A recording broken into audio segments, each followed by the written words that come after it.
بسم اللہ الرحمن الرحیم یا ایہا الناس اتقوا ربکم ان زلزلۃ الساعۃ شیء عظیم صدق اللہ العظیم۔ اللہم صل وسلم دائما ابدا علی حبیبک خیر الخلق کلہم۔ محترم سامعین اکرام، سلسلہ وار گفتگو صورتوں کے فضائل اور صورتوں کے اندر اہم جو مضامین ہیں ان کا بیان ہے، اور آج سورہ حج کے جو اہم مضامین ہیں ان کے اوپر گفتگو ہے۔ رب ذوالجلال ہم سب کو سننے، سنانے، سمجھنے کے بعد عمل کی توفیق عطا فرمائے۔ سورہ حج یہ مدینہ منورہ کے اندر سورہ نازل ہوئی، اور اس کے اندر حج کے بارے میں جو اللہ کے پیغمبر حضرت ابراہیم علیہ السلام نے آواز دی اس کا تذکرہ ہے۔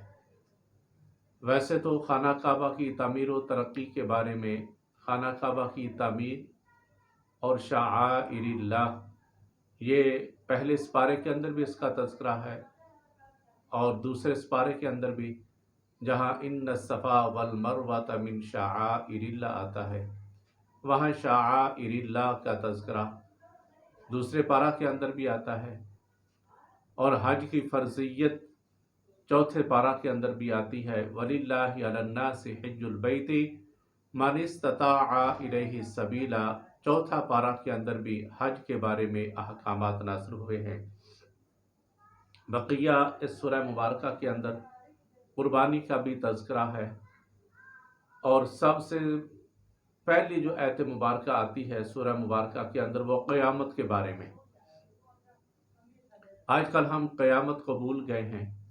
قیامت کا ایک وقت مقرر ہے، اور اللہ عز و جل نے سب سے پہلے قیامت والے دن قیامت کا تذکرہ ارشاد فرمایا، اور یہاں اللہ نے لفظ آمنو کا استعمال نہیں کیا بلکہ الناس کا لفظ استعمال ہے۔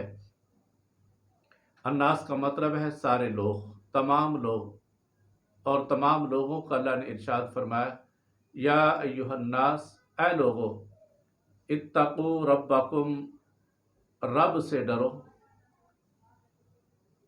بے شک ان زلزلۃ الساعۃ شیء عظیم، قیامت والے دن کا زلزلہ بہت ہولناک ہے، بہت سخت ہے، بہت عظیم ہے۔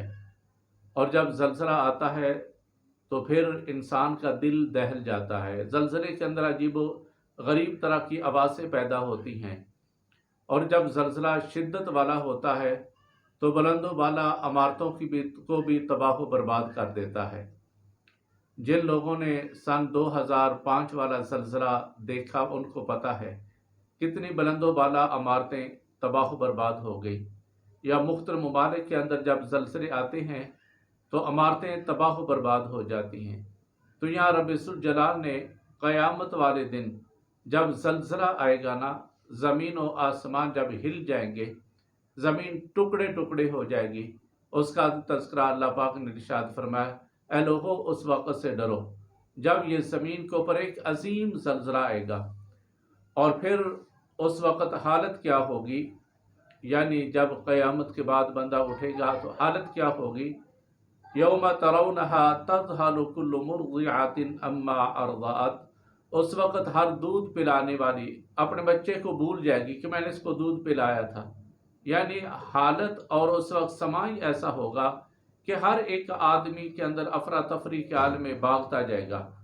تو اللہ عز و جل نے سورہ حج کے اہم مضامین کے اندر سب سے پہلے اپنی وحدانیت کے بارے میں، اپنی ربوبیت کے بارے میں اللہ پاک نے اظہار فرمایا، اور ان مضامین کے اندر پھر اللہ پاک نے اسی پہلے رکوع کی آخری آیت مبارکہ کے اندر اللہ نے ارشاد فرمایا کہ یہ دنیا جس کے اندر تو آج دوڑ رہا ہے، اس کے اندر جو کچھ کر رہا ہے، ذالک بما قدمت یداک، جو کچھ تو آگے بھیجے گا، جو کچھ کرے گا آگے بھیجے گا، اسی کو تو پائے گا۔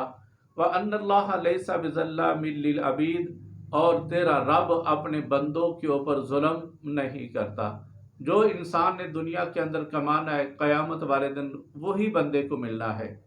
اور پھر دوسرے رکوع کے اندر اللہ پاک نے جو اللہ پاک کے خاص بندے ہیں جنہوں نے ایمان لائے اور اچھے عمل کیے، اللہ پاک نے ان کا تذکرہ فرمایا کہ وہ لوگ ان اللہ یدخل الذین آمنوا وعملوا الصالحات، وہ لوگ داخل ہوں گے جو ایمان لائے اور اچھے اعمال کیے، باغات یعنی ایسی جنتیں جن کے اندر باغات ہیں، جن کے نیچے نہریں جاری ہیں۔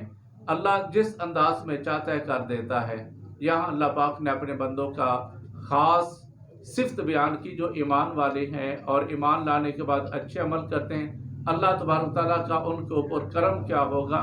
اللہ کا کرم یہ ہوگا کہ اللہ پاک ان کو اپنی جنتوں کے اندر داخل فرمائے گا۔ اور پھر اس سورہ مبارکہ کا جو موضوع حاصل ہے وہ یہ ہے کہ اللہ پاک نے حضرت ابراہیم علیہ السلام کو حکم فرمایا کہ میرے گھر کو پاک، صاف اور ستھرا رکھو۔ یہی مضمون پہلے سپارہ کے اندر بھی آتا ہے۔ پہلے سپارے کے اندر بھی اللہ پاک نے ارشاد فرمایا ان طہر بیتی للطائفین، وہاں بھی یہی مضمون ہے۔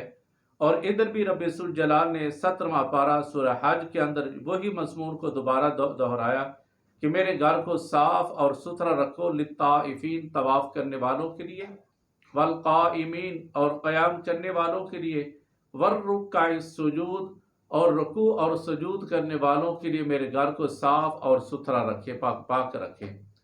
جب اللہ پاک نے خانہ کعبہ کا تعمیر مکمل ہو جاتی ہے تو پھر رب ذوالجلال حضرت ابراہیم علیہ السلام کو حکم دیا جاتا ہے۔ اور یہ بھی یاد رکھیں کہ خانہ کعبہ یہ زمین کا خانہ کعبہ ہے اور یہ زمین کا قبلہ ہے، اور ایک قبلہ ہے آسمانوں کا قبلہ، آسمان کا قبلہ جس کو بیت المعمور کہا جاتا ہے۔ وہ بیت المعمور آسمان کے قبلہ کے بالکل اوپر جو جگہ ہے نا، اس کے اوپر عین بالکل اوپر جو تعمیر کے یعنی جو چیز ہے اس کو بیت المعمور کہا جاتا ہے، جو کہ نور کا بنا ہوا ہے، بیت المعمور ہے۔ اور بالکل اس کے نیچے والی جو سطح ہے اس کے اوپر خانہ کعبہ ہے۔ اور اللہ کے پیارے نبی نے ارشاد فرمایا خانہ کعبہ کے اندر جب بندہ یعنی وہاں فرشتہ جب ایک مرتبہ بیت المعمور کا طواف کر لیتا ہے تو پھر قیامت تک دوبارہ اس فرشتے کی باری نہیں آتی۔ یعنی اس انداز میں کثیر تعداد کے اندر فرشتے ہر وقت اس بیت المعمور کا طواف کر رہے۔ حضرت ابراہیم علیہ السلام جب زمین کے اوپر تشریف لاتے ہیں، انہوں نے بیت المعمور دیکھا ہوا تھا اور عرض کی باری تعالیٰ زمین کے اوپر بھی تیرا گھر ہونا چاہیے۔ تو اللہ پاک نے زمین کے اوپر جو فرشتوں کے ذریعے جو گھر تعمیر کروایا اس کو بیت اللہ کہا جاتا ہے۔ حضرت ابراہیم علیہ السلام کئی مرتبہ خانہ کعبہ کے پاس آ کر طواف کیا، یہاں آ کر نمازیں وغیرہ ادا کی، یہاں آ کر رب ذوالجلال کی حمد و ثنا بیان کی، حمد و ثنا صفت و ثنا بیان کرتے رہے۔ اور وقت گزرتا گیا تا آ کے وقت حضرت نوح علیہ السلام کا آتا ہے۔ نوح علیہ السلام کے طوفان کے اندر خانہ کعبہ کی دیواریں گر جاتی ہیں، پانی زیادہ ہونے کی وجہ دیواریں گر جاتی ہیں۔ تو اس وقت اللہ تبارک تعالیٰ نے پھر حضرت ابراہیم علیہ السلام کو حکم دیا میرے گھر کی تعمیر کرے۔ عرض کی باری تعالیٰ میں کہاں جا کے تعمیر کروں؟ اللہ پاک نے فرشتوں کے ذریعے آپ کو چلتے چلتے جو اللہ نے حکم دیا عین خانہ فلسطین سے چلتے ہیں اور چلتے چلتے خانہ کعبہ مکہ المکرمہ کے اندر آ کر جہاں اللہ نے حکم دیا وہاں اللہ پاک نے سب سے پہلے تیز ہوا بھیجی، اور تیز ہوا جب آتی اس نے مٹی وغیرہ کو صاف کیا تو وہاں سے دوبارہ بنیادیں برآمد ہو جاتی ہیں۔ انہی بنیادوں کے اوپر اللہ عز و جل کا پیارا نبی حضرت ابراہیم علیہ السلام اور حضرت اسماعیل علیہ السلام یہ دونوں باپ بیٹا مل کے اس گھر کی تعمیر کر رہے۔ جب خانہ کعبہ مکمل ہو گیا، عرض کی باری تعالیٰ اب میرے لیے کیا حکم ہے؟ تو اللہ پاک نے ارشاد فرمایا ابراہیم اب تو ایسا کر وَأَذِّن فِي النَّاسِ بِالْحَجِّ، اب تو ایسا کر لوگوں کو کے لیے اعلان کر اس گھر کا حج کرنے کے لیے۔ عرض کی باری تعالیٰ میری آواز کہاں تک پہنچے گی؟ یہاں تو زیادہ سے زیادہ یہ 1 میل آواز جائے گی، 2 میل تک جائے گی، اس سے زیادہ تو میری آواز دور نہیں جا سکتی۔ اللہ پاک نے ارشاد فرمایا اے ابراہیم آواز دینا تیرا کام ہے اور قیامت تک آنے والے لوگوں کے کانوں تک اس پیغام کو پہنچانا تیرے رب کا کام ہے۔ حضرت ابراہیم علیہ السلام نے جو اللہ نے حکم دیا وَأَذِّن فِي النَّاسِ بِالْحَجِّ يَأْتُوكَ رِجَالًا وَعَلَىٰ كُلِّ ضَامِرٍ يَأْتِينَ مِنْ كُلِّ فَجٍّ عَمِيقٍ۔ اللہ پاک نے ارشاد فرمایا تم حکم دو، تم ایک اعلان کرو۔ جب اعلان کیسا کرو؟ لوگوں آؤ اس خانہ کعبہ کا حج کرو۔ اور جب آواز دی اللہ پاک نے قیامت تک آنے والی جو مخلوق ہے، آنے والے جو لوگ ہیں، قیامت تک اللہ تبارک و تعالیٰ نے ہر ایک روح تک اس پیغام کو پہنچا دیا۔ اب علماء کرام مفسرین کرام فرماتے ہیں جس نے حضرت ابراہیم علیہ السلام کی آواز پر لبیک کہا اس کا رب ذوالجلال نے خانہ کعبہ کی حاضری اس کے مقدر کے اندر لکھ دی۔ تو اس کے بعد اللہ پاک نے ارشاد فرمایا جو جب تو آواز دے گا نا تو پھر ہر ایک یہاں پہنچتی جائے گی، لوگ اونٹوں پر پیدل سوار ہو کے جو بھی ان کو سواری میسر ہوتی جائے گی خانہ کعبہ یعنی اس گھر تک پہنچتے رہیں گے۔ تو آج جو لوگ خانہ کعبہ کو آباد دیکھتے ہیں، خانہ کعبہ اس وقت بھرا ہوا ہوتا ہے۔ آج کل تو کرونا کی وجہ سے مسائل ہیں، لیکن قیامت تک خانہ کعبہ جنہوں نے لبیک کہا وہ ان کے مقدر کے اندر خانہ کعبہ کی حاضری لکھی گئی ہے اور وہ خانہ کعبہ کے اندر پہنچیں گے۔ تو اس کے بعد اس سورہ حج کے اندر اگلا مرحلہ قربانی کا ہے، یعنی حاجی جب حج کرتا ہے، حج کرنے کے بعد پھر قربانی حج کا شکرانہ ادا کرنے کے لیے قربانی کرتا ہے۔ اور ویسے بھی بندہ جہاں بھی ہو 10 ذی الحج کے اندر بندہ قربانی کرتا ہے، اور اللہ کے نبی نے بھی فرمایا بے قربانی کرو، یہاں تک کہ ارشاد فرمایا جس بندے کے پاس قربانی کرنے کی استطاعت ہے پھر بھی وہ قربانی نہیں کرتا تو اللہ کے نبی نے ارشاد فرمایا وہ ہماری عیدگاہ کے قریب بھی نہ آئے۔ تو قربانی کے بارے میں لوگوں نے سوال کر دیا یا رسول اللہ فداک ابی و امی، یہ قربانیاں کیا ہیں؟ تو اس سے قبل اس رکوع کے بعد اگلا جو رکوع آتا ہے اللہ نے ارشاد فرمایا وَلِكُلِّ أُمَّةٍ جَعَلْنَا مَنْسَكًا لِيَذْكُرُوا اسْمَ اللَّهِ عَلَىٰ مَا رَزَقَهُم مِّن بَهِيمَةِ الْأَنْعَامِ۔ ہم نے ہر ایک امت کے اوپر قربانی واجب کر دی، قربانی رکھ دی تاکہ ان بے زبان جانوروں کے اوپر اللہ کا نام لے کر ذبح کرے۔ تو اس کے بعد اسی رکوع کے اندر قربانی کے فوائد، قربانی کے مقاصد اللہ پاک نے ارشاد فرمائے۔ اور قربانی کرنے کا مقصد کیا ہے؟ اللہ نے ارشاد، آج کل تو لوگ قربانی کرتے ہیں ریاکاری کے لیے، لوگوں کو دکھانے کے لیے۔ اللہ پاک نے ارشاد فرمایا لَن يَنَالَ اللَّهَ لُحُومُهَا وَلَا دِمَاؤُهَا وَلَٰكِن يَنَالُهُ التَّقْوَىٰ مِنكُمْ۔ جو کوئی تم یہ قربانیاں کرتے ہو اللہ کی بارگاہ میں نہ تو قربانیوں کا گوشت جاتا ہے نہ خون جاتا ہے، ہاں اللہ کی بارگاہ میں جو چیز جاتی وہ تمہارا تقویٰ ہے۔